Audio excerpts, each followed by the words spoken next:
So I recently did a poll on my community tab, located on my YouTube page. You should definitely check it out and hit the gear on the video to get alerts when I post there, on whether the resistance that we see in The Force Awakens is a terrorist group or not. As of right now, it's more evenly split among those two options than I thought it would be.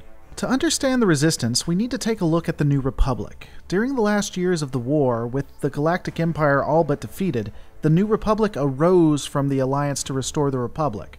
The Alliance to Restore the Republic, otherwise known as the Rebellion in later years, was an alliance of both military and political powers that opposed the imperial government. The New Republic would form as a democracy, restoring the Senate and many other staples of the Old Republic itself. The New Republic began to create military starships and vehicles to fight the Galactic Empire and achieved complete victory only 5 years after the Battle of Yavin. With the Galactic Empire in shambles and no need to field such a massive military, the New Republic Senate passed the Military Disarmament Act. This would drastically cut spending on its military. The act was opposed passionately by Princess Leia Organa, arguing the Galactic Empire could not be trusted.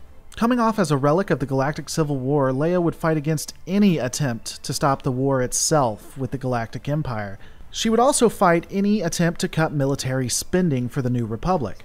Ironic given that Alderaan was a peaceful planet with no means of defending itself. When it was discovered that her father was Darth Vader, she was shamed and had to resign from office.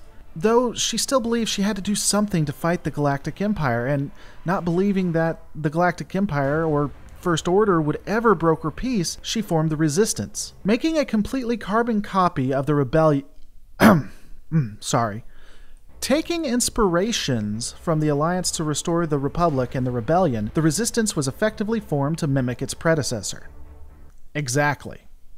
Like it exactly mimicked it. 100%. Basically the Rebellion with military funding. But somehow not supported by the military?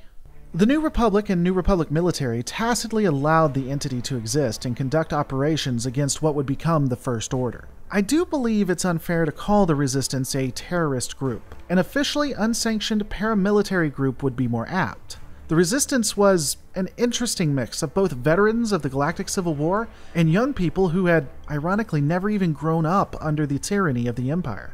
Nostalgia and hero worship would be the greatest allies of now General Organa, as she would gain military tech from the Senate and New Republic, albeit somewhat outdated ships. Setting up their base on Dakar, the Resistance operated independently of the New Republic and the New Republic military. With no oversight, but funding from sympathetic senators and some New Republic assets, they were able to conduct strikes upon the First Order and observe First Order operations.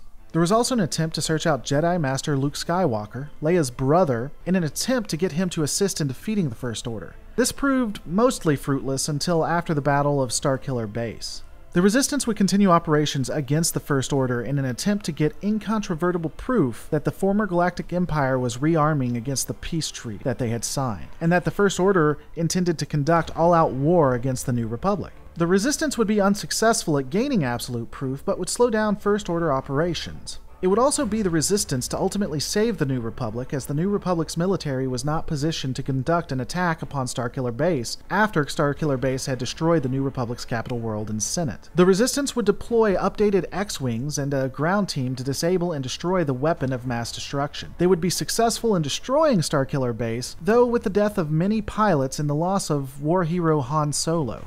The Resistance would then prepare for the oncoming war with the First Order. The New Republic was in disarray and would need the Resistance once again. Even though the New Republic had a fully operating military, even scaled down, that military was more powerful by most accounts than the First Order. But still, the Resistance, the Rebellion, would be the saving grace of the New Republic. At least temporarily, as the First Order would have reignited the war and destroyed at least one functioning piece of the democratic New Republic. General Leia Organa would once again find herself in a galactic civil war.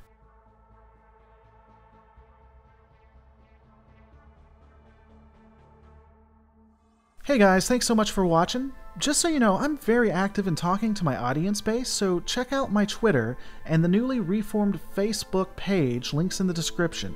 This channel is brought to you by viewers like you, so consider becoming a Patreon and getting a few more perks. Now, if you don't decide to become a Patreon, that's absolutely fine. Everything is going to continue to be free. It's just something that helps me out, plus I get to interact with you a little bit more, but if you don't, hey, that's fine too.